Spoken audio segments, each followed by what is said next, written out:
Hello everyone, this is lecture number 4 of single phase AC circuits. तो मैंने यहाँ लिख दिया है कि process to follow to solve the AC circuit problem. ठीक है, प्रोसेस 1 में हम लोग क्या करेंगे, always remember that the circuit need to be converted into phasor form that is polar और रेक्टेंगुलर। ओके, या तो सबको पोलर फॉर्म में कन्वर्ट कर दो या तो रेक्टेंगुलर में कन्वर्ट कर दो। ठीक है, सेकेंड क्या होता है step, always think about the reference phasor as an AC circuit angle is also associated. ठीक है, फेजर फॉर्म में हमको ये बिल्कुल याद रखना होगा कि हम लोग एंगल शो करें। How to think, by practising the problems. Okay, so many problems अगर हम लोग सॉल्व करते हैं तो हम लोगों में ऑटोमेटिकली वो हैबिट आ जाती है। प्रोसेस 3 क्या है, now we are ready to solve any AC circuit problem with the help of all concepts.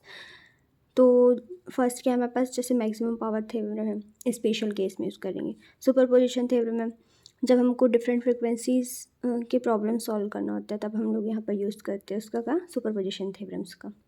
Power calculations में भी यूज़ करते हैं। ठीक है, करंट निकालने के लिए भी यूज़ करते हैं, पर जो एसी सर्किट में इसका यूज़ है वो डिफरेंट फ्रिक्वेंसीज के जो न्यूमेरिकल्स आते हैं उसको सॉल्व करने के लिए यूज़ करते हैं। ओके, तो अब हम कुछ न्यूमेरिकल्स सॉल्व करेंगे। ठीक है, एक्चुअली मैं यहाँ पर क्वेश्चन सॉल्व कर चुकी हूँ पर मैं आपको एक्सप्लेन कर दूँगी यहाँ पर। ठीक है, जैसे कि हमारे पास क्वेश्चन क्या दिया है, जैसे हमको दिया है एक रेजिस्टेंस वी ए बी, ए और बी पॉइंट बीच में रेजिस्टेंस आर है। ठीक है, वी ए ऑफ टी हमको दिया है 5 cos omega T minus 30 degree, इसको हम लिख सकते हैं 5 एंगल माइनस 30 डिग्री। ठीक है, हमने यहाँ पर किस बात का ध्यान दिया कि कॉस में है। ठीक है, ओमेगा फ्रिक्वेंसी दोनों की सेम है। ठीक है, अब इसको साइन को कॉस में कन्वर्ट करेंगे। ठीक है, तो हमने क्या किया, हमको पता है कि यहाँ पर क्या होता है हमारे पास, ये कॉस होता है, ये माइनस कॉस होता है, साइन होता है और ये माइनस साइन होता है। ठीक है, ओके, तो अब हम देखेंगे कि जो वी ए ऑफ टी क्या है 30 डिग्री कॉस, नहीं सॉरी, जैसे मेरे पास क्या दिया, एक minute, V B of T क्या दिया हमको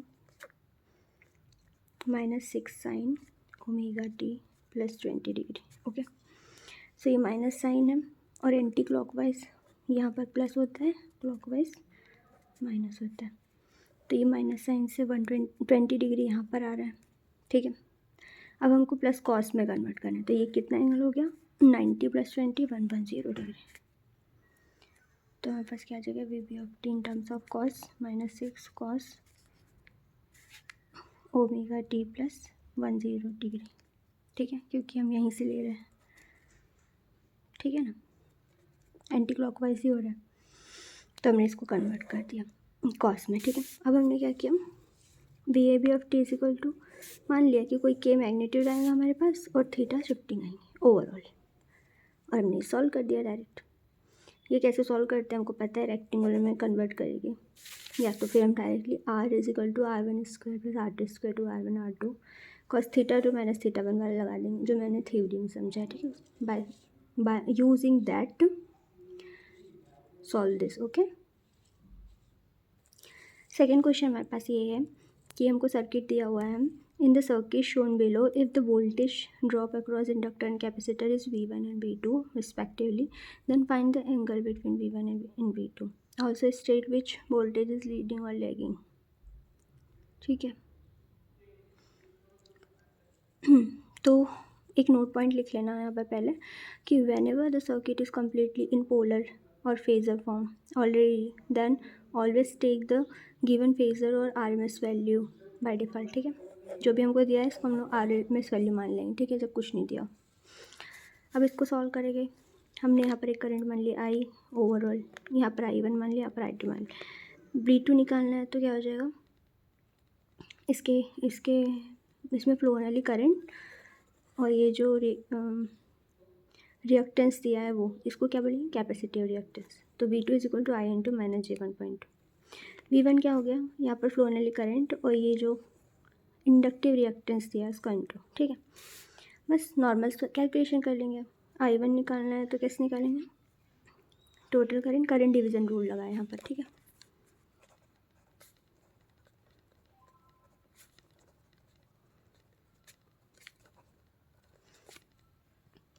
ठीक है, ये कर लिया। टोटल I निकालनी है तो पहले टोटल Z इक्विवेलेंट निकालेंगे, उसके बाद ये जो V दिया है V अपन Z कर देंगे। Z इक्विवेलेंट क्या होगा, ये जो Z इक्विवेलेंट 1 हमने निकाला वो प्लस ये तो हमारे पास फाइनल इतना आया, ठीक है। अब आई निकाल लेंगे ये करके, V2 और V1 निकल जाएगा उसके बाद, ठीक है। अब इनका फेज़र हमको पता है ना, इसको मुझे बताने की बिल्कुल ज़रूरत नहीं, फिर मैं एक बार दिखा देती हूँ। वही सेम रहेगा सीन, एंटी क्लॉकवाइज मतलब पॉजिटिव, क्लॉकवाइज मतलब नेगेटिव, ठीक है।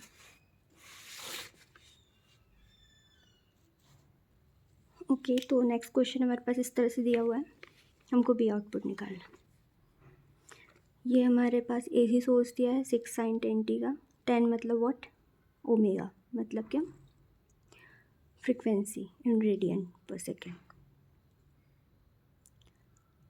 ओके।